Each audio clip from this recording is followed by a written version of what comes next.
अस्सलाम वालेकुम गाइस। तो हमने प्रीवियस लेक्चर में जो है डिस्कस कर लिया था हमने फर्स्ट 11 टू 14 क्वेश्चंस को, और आज जो है 13 क्वेश्चंस को। ठीक है, आज जो है हम लोग सॉल्यूशन को वन बाय वन डिस्कस करेंगे, क्वेश्चन नंबर 14 से ऑनवर्ड 19 तक। ठीक है, आज हम कंप्लीट एक्सरसाइज को कंप्लीट करेंगे, और अगर किसी को कोई भी क्वेश्चन हो, कोई भी क्यूरी हो, तो काइंडली कमेंट सेशन में ज़रूर पूछ सकता है। ठीक है, थैंक यू सो मच। तो अब हम स्टार्ट करते हैं अपने 14th क्वेश्चन से। हमारा 14th क्वेश्चन हमारे पास है difference between molecular mass and molecular formula mass. ठीक है, मॉलिक्यूलर मास और फार्मूला मास में हमने क्या करना है, डिफरेंस को बताना है कि भाई कितना डिफरेंस होता है मॉलिक्यूलर मास में और फार्मूला मास में क्या डिफरेंस होता है। ठीक है, first of all molecular mass क्या होता है। मॉलिक्यूलर मास किसी भी मॉलिक्यूल में प्रेजेंट एटम्स, ठीक है, मॉलिक्यूल एटम्स के मिलने से बनता है। ठीक है, किसी भी मॉलिक्यूल में प्रेजेंट एटम्स और उन एटम्स के एटॉमिक मैसेज को क्या कर दिया जाता है, एडअप कर दिया जाता है, और उसे हम क्या कह देते हैं, ये मॉलिक्यूलर मास हो गया है। ठीक है, ये क्या हो गया हमारे पास, मॉलिक्यूलर मास हो जाएगा उस मॉलिक्यूल का। ठीक है, फॉर एग्जांपल हम ले रहे हैं हाइड्रोजन को। फॉर एग्जांपल अगर हम देखें हाइड्रोजन को, ठीक है, H2 मॉलिक्यूल, अगर हम जस्ट हाइड्रोजन लिखेंगे तो ये बचे एटम होगा। ठीक है, लेकिन हम मॉलिक्यूल की बात कर रहे हैं। जब हम मॉलिक्यूल को लेते हैं तो H2 मतलब मॉलिक्यूल है हमारे पास हाइड्रोजन का, इसमें कितने एटम्स प्रेजेंट हैं। ठीक है, और उन एटम्स के दो एटम हमारे पास प्रेजेंट है, उन एटम्स के एटॉमिक नंबर्स को, एटॉमिक मैसेज क्या होते हैं, 18। ठीक है, एक हाइड्रोजन का 1 होता है और दो हाइड्रोजन का 2 होगा। ठीक है, वाटर का 18 होता है। 2 हो गया, 2 to 4 हो जाएगा हमारे पास एटॉमिक जो हमारे पास मैस होगा वो 4 हो जाएगा, और इसे हम क्या कहेंगे, मॉलिक्यूलर मैस है ये हमारे पास किसका, H2O का। ठीक है, H2 का, H2 हमारे पास क्या है, मॉलिक्यूल है। ठीक है, इसी तरह से हम आ जाते हैं फार्मूला मैस पे। अब फार्मूला मैस क्या होता है हमें ये पता होना चाहिए पहले तो। फार्मूला मैस देखें, हमने किसी भी मॉलिक्यूल के मास को हमने कह दिया कि भाई ये क्या है, इसका एटॉमिक मैस है, और उस एटॉमिक मैस को हमने क्या है, एडअप करने के बाद कह दिया कि ये उस मॉलिक्यूल का क्या है, मॉलिक्यूलर मैस है। इसी तरह फार्मूला मैस किसी भी फार्मूला यूनिट के, ठीक है, में एटम्स जो प्रेजेंट होंगे उनके क्या है, एटॉमिक मैसेज को एडअप करने से जो हमें मिलेगा वो क्या होता है, फार्मूला मैस होता है। ठीक है, फॉर एग्जाम्पल हम ले लेते हैं फार्मूला यूनिट की बात की गई है। फार्मूला यूनिट जो है वो आयोनिक कंपाउंड को कहा जाता है। ठीक है, आयोनिक कंपाउंड को कहा जाता है फार्मूला यूनिट। ठीक है, जैसे फॉर एग्जांपल हम NaCl को ले लेते हैं, इसको अगर डिकम्पोज किया जाए तो फिर ये Na प्लस में और Cl माइनस में कन्वर्ट हो जाता है। ठीक है, अब हम बात कर रहे हैं सोडियम की और क्लोरीन की, म्यूचुअल की हम NaCl की बात कर रहे हैं। ठीक है, अब हम क्या करेंगे, इसका फार्मूला मैस हमने फाइंड आउट करना है, तो हम सोडियम 23 प्लस, ठीक है, क्लोरीन का 35.5 होता है, हम इनको एडअप कर देंगे और हमारे पास इसका क्या आंसर आ जाएगा। ठीक है, हमारे पास क्या आ जाएगा, इसका आंसर आ जाएगा, और ये आंसर होता है 58.5। ठीक है, तो ये हमारे पास क्या था, फार्मूला मैस। मॉलिक्यूलर मैस क्या होता है, किसी भी मॉलिक्यूल में प्रेजेंट एटम्स, उनके एटॉमिक मैसेज को हम क्या कहते हैं, मॉलिक्यूलर मैस कहते हैं। और फार्मूला मैस क्या होता है, फार्मूला यूनिट में प्रेजेंट एटम्स के एटॉमिक मैसेज को हम क्या कह देते हैं, मॉलिक्यूलर मैस कह देते हैं। ठीक है, ये तो हमारे पास हो गया difference between molecular mass and formula mass. अब हमने क्या करना है, हमें कुछ कंपाउंड्स दिए गए हैं और कहा गया है कि इनका फार्मूला मैस होगा या फिर मॉलिक्यूलर मैस होगा। तो हम देख लेते हैं जी, मैंने आपसे एक बात की, उसको जहन में रखना है कि मॉलिक्यूलर मैस जो होता है दो एटम्स के आपस में मॉलिक्यूल बनाने के बाद बनता है। ठीक है, तो H2O, अब आप H2O वाटर देख लें तो हाइड्रोजन प्लस ऑक्सीजन के मिलाप से हमारे पास क्या बनता है, H2O वाटर। ठीक है, तो इसका मतलब है ये मॉलिक्यूल्स के मिलने से, ठीक है, एलिमेंट है और साथ में हमारे को मॉलिक्यूल मिल रहा है, तो इसका जो मॉलिक्यूलर मैस होगा, ठीक है, उसे हम फाइंड आउट करेंगे और वो 18 होगा हमारे पास। ठीक है, इसके बाद NaCl की एग्जांपल दी है, तो मैंने NaCl में पहले ही आपको एग्जांपल देके बताया कि फार्मूला मास जो होता है हमारे पास वो आयोनिक कंपाउंड्स का होता है। फार्मूला यूनिट हमारे पास किसका होता है? आयोनिक कंपाउंड्स का होता है। सो NaCl जब से आयोनाइज किया जाता है तो ये Na प्लस और Cl माइनस में क्या करते हैं? कन्वर्ट हो जाते हैं। तो सोडियम का 23 होता है, प्लस कर दिया जाता है क्लोरीन का 35.5 और 58.5 हमारे पास क्या आ जाता है? इसका आंसर आ जाता है। ठीक है, इसी तरह से नेक्स्ट हमें दिया गया है पोटाशियम आयोडाइड। अब हमें उससे बताना है कि पोटाशियम आयोडाइड क्या है। तो पोटाशियम आयोडाइड की अगर हम डिकम्पोजिशन करते हैं, ठीक है, आयनाइजेशन होती है इसकी, तो ये K plus and I minus iodide minus ions में क्या कर देता है? कन्वर्ट हो जाता है। सो ये हमारे पास क्या शो करेगा? Formula mass. ठीक है, और इसके बाद हमें नेक्स्ट जो एग्जांपल दी गई वो है H2SO4 का बताएं। ठीक है, H2SO4 को अगर हम अलग करें तो ये हमारे पास देता है सल्फाइड आयन को, ठीक है, 4 माइनस को, और H2O वाटर हमारे पास क्या होता है? अलग हो जाता है। तो ये हमारे पास क्या हो जाता है? मॉलिक्यूलर मास बन जाता है। ठीक है, तो ये तो था हमारे पास शॉर्ट सी एग्जांपल। तो हमसे ये क्वेश्चन पूछा गया था मॉलिक्यूलर मास क्या है और फार्मूला मास क्या है, और कुछ एग्जांपल्स देकर हमसे इसे सॉल्व कर लिया है। ठीक है, अब नेक्स्ट हमें क्वेश्चन दिया गया है क्वेश्चन नंबर 15। क्वेश्चन नंबर 15 में हमसे पूछा गया है कि which one has more atoms 10 gram aluminium or 10 gram Fe कहा जाता है किसको? आयरन को। ठीक है, तो आयरन के बारे में पूछा गया है और एल्यूमिनियम के बारे में हमसे पूछा गया है, और दोनों की अमाउंट क्या है? इक्वल है 10 ग्राम। ठीक है, अब अमाउंट हमारे पास कितनी है? 10 ग्राम ऑफ एल्यूमिनियम। ठीक है, अब 10 ग्राम है हमारे पास एल्यूमिनियम का, और हमें कहा गया है कि किस में ज़्यादा क्या होंगे? एटम्स होंगे। ठीक है, अब हमने क्या करना है? एटम्स फाइंड आउट करने हैं। सही है, अब एटम्स को फाइंड आउट करना है, तो हमारे पास एटम्स को फाइंड आउट करने के लिए अगर हम एवोगैड्रोस नंबर में, आप प्रीवियस लेक्चर है एवोगैड्रोस नंबर, उसको देख लें तो अच्छे से समझ आ जाएगा कि एटम्स को किस तरह से हमने क्या करना है? फाइंड आउट करना है। अब एटम्स को फाइंड आउट करने का फार्मूला जो हमारे पास है वो होता है atoms of aluminium is equal to, हम फार्मूला लगा रहे हैं, ठीक है, moles multiply by Avogadro number. ठीक है, मोल्स हमें पता है क्या होता है? Mass in gram, mass in gram divided by molar mass, molar mass multiply by Avogadro number. ठीक है, अब एल्यूमिनियम में अगर देखा जाए तो मास इन ग्राम हमें 10 ग्राम दे दिए गए हैं। ठीक है, एल्यूमिनियम का अगर हम देखते हैं कि हमारे पास इसका मॉलिक्यूलर मास क्या है, तो एल्यूमिनियम का 27 मॉलिक्यूलर मास होता है। ठीक है, और मल्टीप्लाई कर दिया जाता है एवोगैड्रो नंबर से। एवोगैड्रो नंबर हमारे पास होते हैं 6.02 इंटू 10⁻23। ठीक है, अब इन सबको मल्टीप्लाई करने और डिवाइड करने के बाद जो हमारे पास आंसर आता है वो आता है 2.23 इंटू 10⁻23 एटम्स। ठीक है, तो इसके बाद हम क्या करेंगे? आयरन का फाइंड आउट करेंगे इसी तरह से। जी, एल्यूमिनियम के हमारे एटम्स के बारे में हमने देख लिया कि 2.23 इंटू 10⁻23 हमारे पास एटम्स आ जाते हैं किसमें? 10 ग्राम ऑफ एल्यूमिनियम में।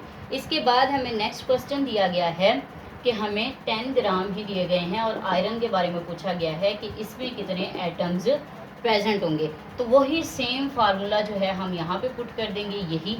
ठीक है, आयरन के लिए तो हमारे पास ग्राम्स कितने हैं?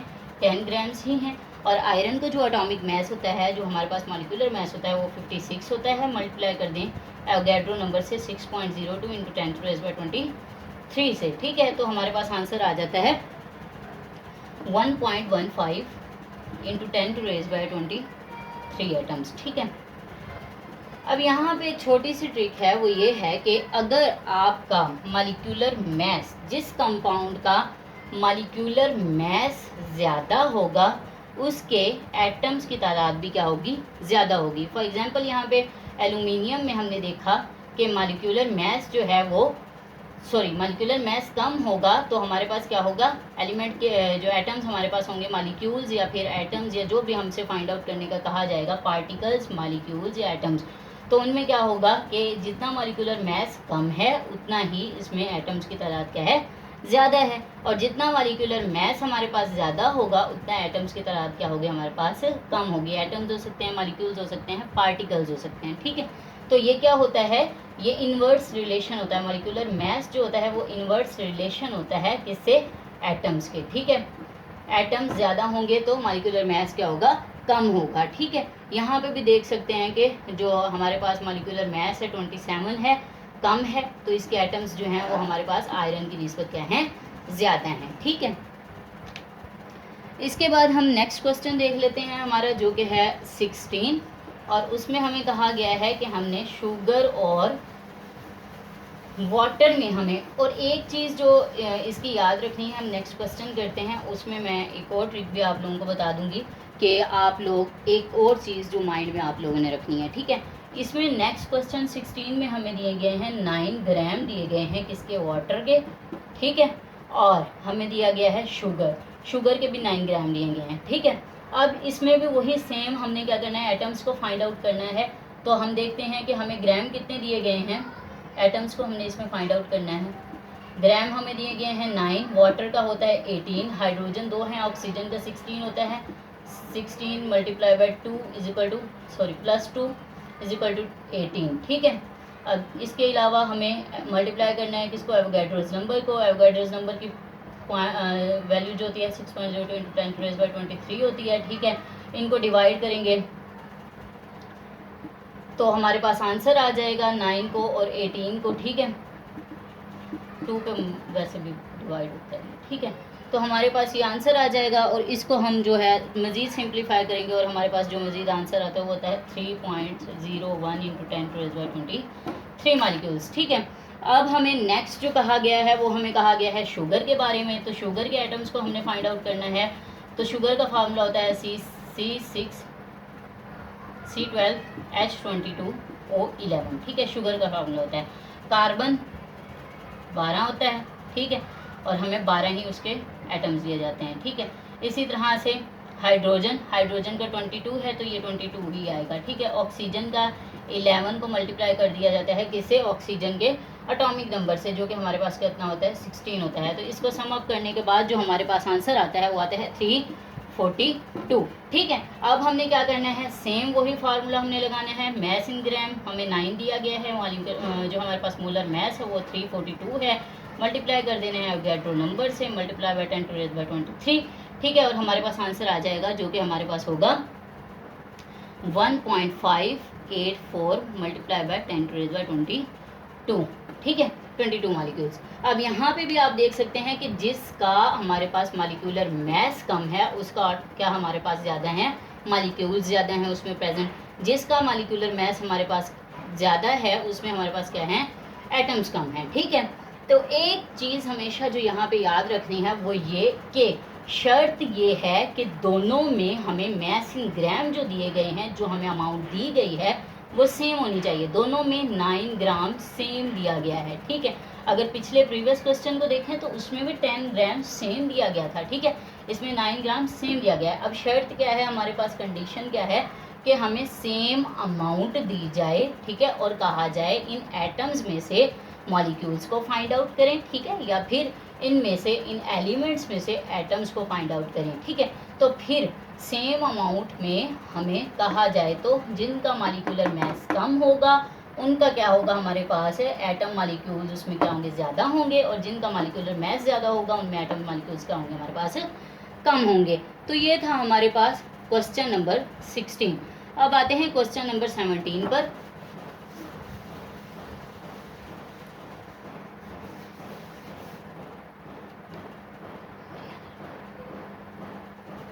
क्वेश्चन नंबर 17 में हमसे पूछा गया है 17 विच one has more formula units, ठीक है। फार्मूला यूनिट्स पूछा गया है हमसे, किस में ज़्यादा होंगे। अब क्या है, 1 ग्राम है हमारे पास NaCl और 1 ग्राम ही हमारे पास क्या है, KCl है। सेम वही चीज़ इसमें भी वही फार्मूला लगेगा, ठीक है। Mass in gram divided by molar mass, divided by molar mass multiply by Avogadro number, ठीक है। NaCl का हम लोग पहले भी फाइंड आउट कर चुके हैं। मास इन ग्राम हमें कितना दिया गया है, 1 दिया गया है। मोलर मास हमें पता है सोडियम का कितना होता है, 23 होता है प्लस, और हमारे पास क्लोरीन जो होता है वो उसका होता है 35.5 होता है। इन दोनों को ऐडअप करने के पास 58.5 हमारे पास आंसर आता है, मल्टीप्लाई 6.02 इंटू 10⁻23, ठीक है। डिवाइड करने के पास जो हमारे पास इसका आंसर आता है वो आता है 1.029 इंटू 10⁻22, ठीक है। अब ये हमने फार्मूला यूनिट बताने हैं इसमें, ठीक है, कितने फार्मूला यूनिट्स हैं। इसी तरह से हमने NaCl का फाइंड आउट कर लिया है, ठीक है। अब हम क्या कर रहे हैं, किसका फाइंड आउट कर रहे हैं, KCl का, पोटाशियम क्लोराइड का, ठीक है। पोटाशियम क्लोराइड में सेम हम लोग फार्मूला यही एडअप करेंगे इसमें, ठीक है। 1 ग्राम हमें दिया गया था, और पोटाशियम क्लोराइड का जो हमारे पास आंसर आता है मॉलिक्यूलर मास का होता है 745 होता है, मल्टीप्लाई कर देंगे अवोगाड्रो नंबर से, ठीक है। और हमारे पास आंसर आ जाएगा इसका 8.080 इंटू 10⁻21। तो अब यहाँ पे भी वही सेम चीज़ कि हमें अगर सेम अमाउंट दी जाए और कहा जाए कि हमें एटम्स मालूम करने हैं, मॉलिक्यूलर मास फाइंड आउट करना है, मॉलिक्यूल्स फाइंड आउट करने हैं, पार्टिकल्स फाइंड आउट करने हैं, या फिर हमें फार्मूला यूनिट फाइंड आउट करने हैं, तो आपने एक बात हमेशा याद रखनी है कि हमारे पास सेम ग्राम दिए गए हों, हमें सेम अमाउंट दी गई हो, और जिस भी मॉलिक्यूल का, ठीक है, या फिर जिस भी फार्मूला यूनिट का जो है हमारे पास एलिमेंट का जो मॉलिक्यूलर मास होता है वो कम होगा, तो उसके अंदर जो मॉलिक्यूल्स या फिर फार्मूला यूनिट होंगे वो क्या होंगे, ज़्यादा होंगे, ठीक है। और जिसका हमारे पास मॉलिक्यूलर मास ज़्यादा होगा उसमें क्या होगा, हमारे पास फार्मूला यूनिट कम होंगे। तो ये था हमारे पास क्वेश्चन नंबर 17। और नेक्स्ट क्वेश्चन है हमारे पास क्वेश्चन नंबर 18।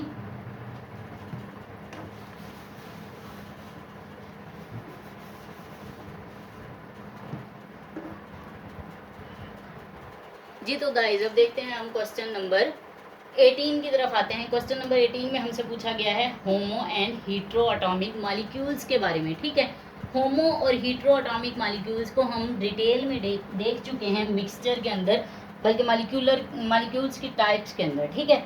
मिक्सचर के अंदर भी हमने होमो को और हीट्रो को डिटेल में देखा है, और मॉलिक्यूल्स की टाइप्स के अंदर भी मॉलिक्यूल क्या होता है, मॉलिक्यूल की टाइप्स के बारे में, ठीक है। अब ये हमसे पूछा गया एटॉमिक मॉलिक्यूल। पहले तो देख लेते हैं मॉलिक्यूल का होता है जैसे कि H2, ठीक है, मॉलिक्यूल है हमारे पास। अब बात कर रहे हैं हम O3 हो गया, ठीक है, CO2 हो गया, ये किस तरह से हमारे पास मॉलिक्यूल है ये भी अभी बता देती हूँ। तो हम क्या देख रहे हैं, होमो और हीट्रो एटॉमिक मॉलिक्यूल को। होमो नेम से ही पता चल रहा है सेम, होमो means same, atomic means atom, ठीक है। ऐसा मॉलिक्यूल जो सेम एटम्स से मिलके बना होगा वो हमारे पास क्या होगा, होमो एटॉमिक मॉलिक्यूल, लाइक H2O3, ठीक है। इसमें क्या है, सेम एटम्स है ना, 2 हाइड्रोजन एटम मिल रहे हैं। अगर ओजोन के हम एग्जांपल लेते हैं O3 की, तो 3 हमारे पास क्या है, ऑक्सीजन मिल रहे हैं, ठीक है। सेम एटम है हमारे पास, चाहे जितने मर्जी आगे ऐड होते रहें, अमाउंट से हमें कोई कंसर्न नहीं है। हमें जस्ट ये देखना है कि हम जो एडअप कर रहे हैं एलिमेंट वो सेम होना चाहिए प्रीवियस वाले के साथ, ठीक है। तो ये था हमारे पास होमो। अब इसके बरक्स हीट्रो क्या होता है, हीट्रोएटॉमिक क्या होता है, hetero means different, atomic means atom, different atoms like carbon dioxide, different atoms मिल रहे हैं ना, ठीक है। 2 कार्बन हो गए और 1 ऑक्सीजन हो गया, डिफरेंट क्या हैं, एटम्स मिल रहे हैं, डिफरेंट हमारे पास एलिमेंट्स मिल रहे हैं।